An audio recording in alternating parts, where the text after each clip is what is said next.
All right, so the question is, why has Diamond been riding an emotional roller coaster technically?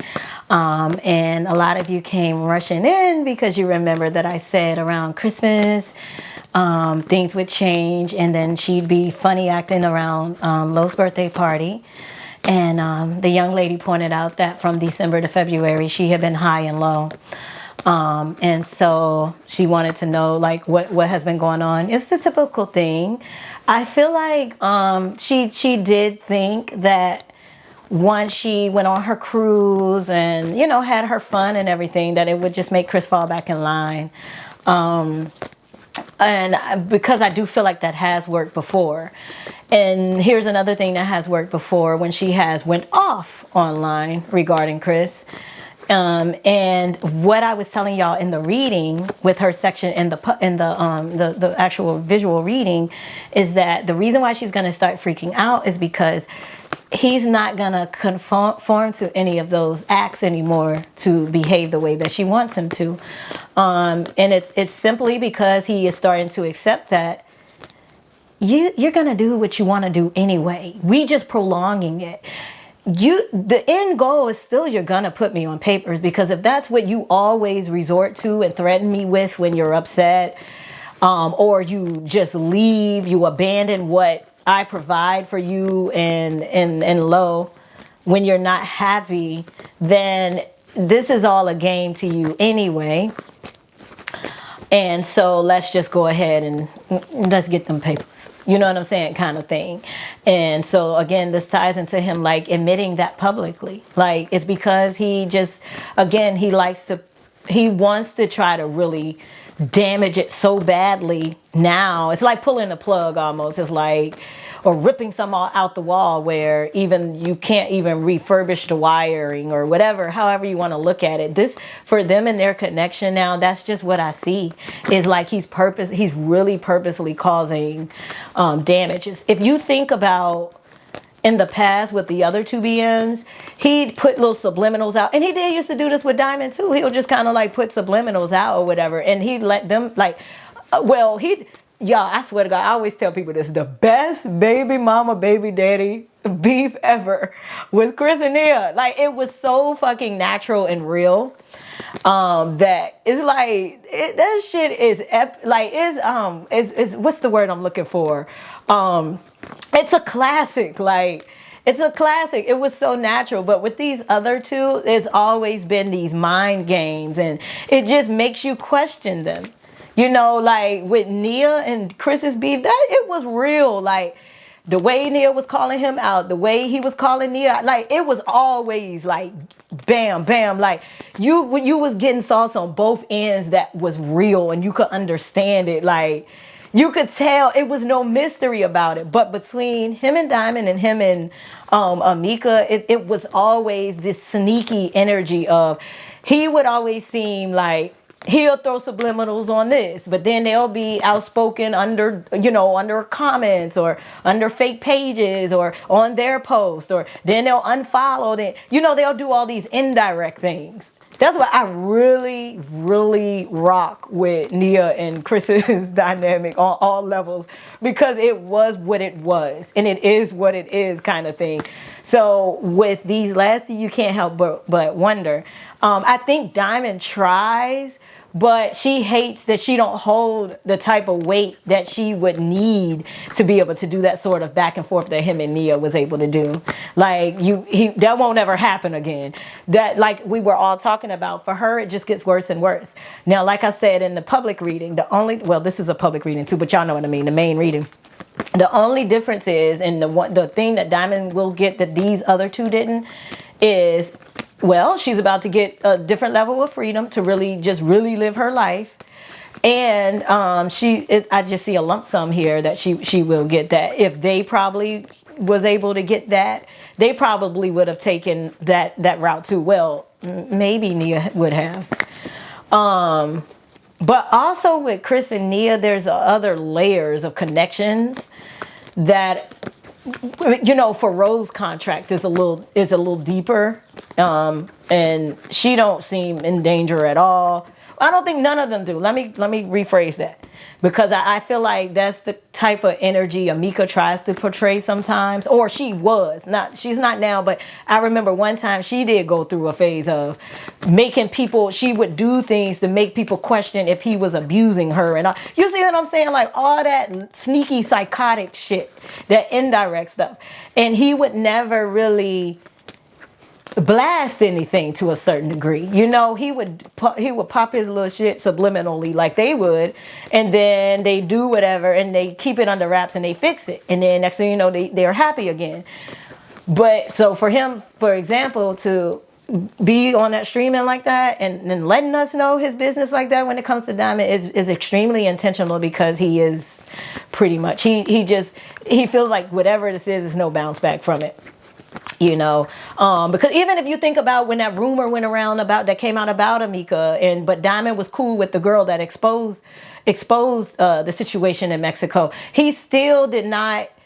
You think about it. You see what I'm saying? Like, he could have easily carried on like that then. He could have been doing this type of stuff he's doing now. And I think that's why we're shocked too, because we're like, wait a minute, you ain't been telling your business like this. You know, we usually have to still kind of piece shit together, or we find out later. But to even find out these things like ahead of time too, is because he knows what he's dealing with, because it's what he's made up his mind. But when he's trying to still keep things under wraps or sweep things under the rug, you're going to see him behave in a tiptoeing way, whereas things are going to be unanswered. You know, and you always wonder if this or that is what happened. So that's the dynamic with Diamond and Chris. And that's all that was. It's pretty much when I was telling y'all back in October, November, that she's having the time of her life all summer with them. Because the thing is this, and I hope he's catching on to this. He can't, because what he do is he'll give this person, he felt like, all right, I'm going to have to get Diamond all of this stuff because, you know, Amika got to go with me on tour this. I'm going to let her come out to New York. I'm going to have to blah, blah, blah, blah. And then I said, oh, Lord, now he's going to have to run back still to Amika and make sure whatever. But I noticed when she came in, no, he didn't. You know what I'm saying? He took a whole new route, right? And I'm like, okay, so you get it. But then it threw Diamond off, because then, again, she thought she was only looking at her versus Amika. Just like Amika didn't have no fear over Nia, because she knew what it was with Chris and Nia. Her problem didn't come in until Diamond came in behind her. And then we always said that Diamond would have to go through a lot of what Amika went through if Diamond decides to stay in all of this, because I don't know why they would think it would stop after them if he has not married any of them and all that kind of stuff. And then someone shared with me that she said she didn't want no ring from him, that he's not the prize or whatever it is. But to me, to have to speak on it is like, well, she said something about, you know, the next baby she has, she's going to make sure she has a ring. Yeah. But the thing about this particular baby is the reason why she can say that she didn't want no ring from Chris, because her having a baby with Chris wasn't about a ring to begin with, or a sincere relationship. The baby was a meal ticket. She had time. You know what I'm saying? She was young. She had time. You're not going, I can't be included, so I'm going to make sure I get a way to lock in on your ass so that you can't really kick me out. I have an attachment to you forever. And I can't say she didn't think it through, because she did. She just thought it would eventually get easier. She thought she could weigh down on him and oh, well, he'll get better, because she was watching the wrong person. She was modeling after Amika. Why? All of them be looking at each other. Both of them last two. I'm like, how does that work? You know? And then the more it happens, the less that baby mom and kid it just get worse and worse anyway.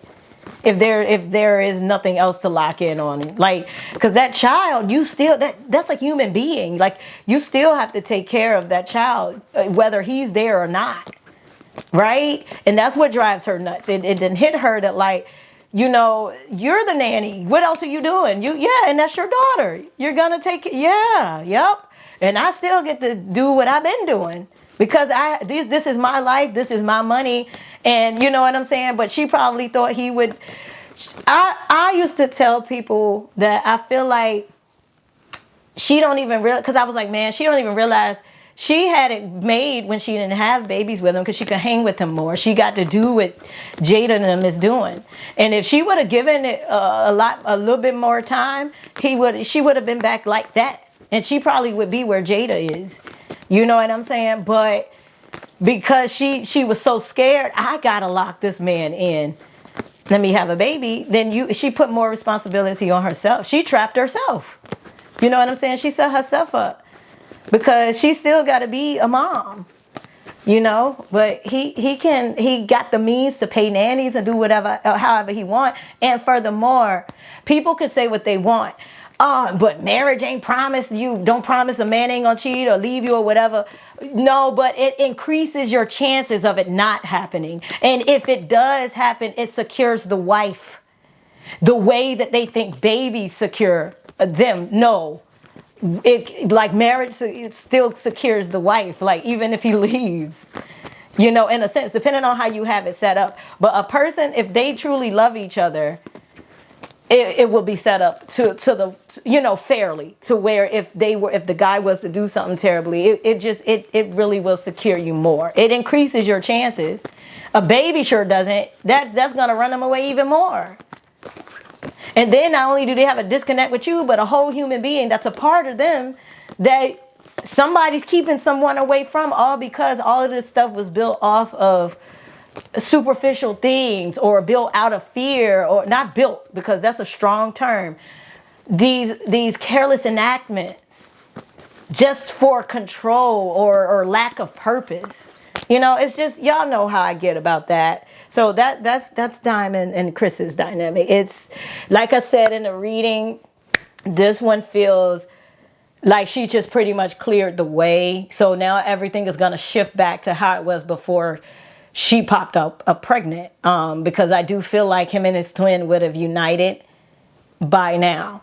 And I didn't even really see this clearly until now with doing the reading, where it does look like he was probably just going to try to wait until Lovely turned about 5 or 6 before he you know, tried to unite with her, just to really see how locked in things would get. But it's still the same purpose. Like, you know, she's moving how she's moving, but sooner than he expected, but the exact way that he eventually knew it would go. So, you know, she just made it clearing the way and getting everything that she feared, because, you know, I feel like she felt that this would petrify him so much that he wouldn't want to have babies until he was in a serious relationship. So she would only watch Amika.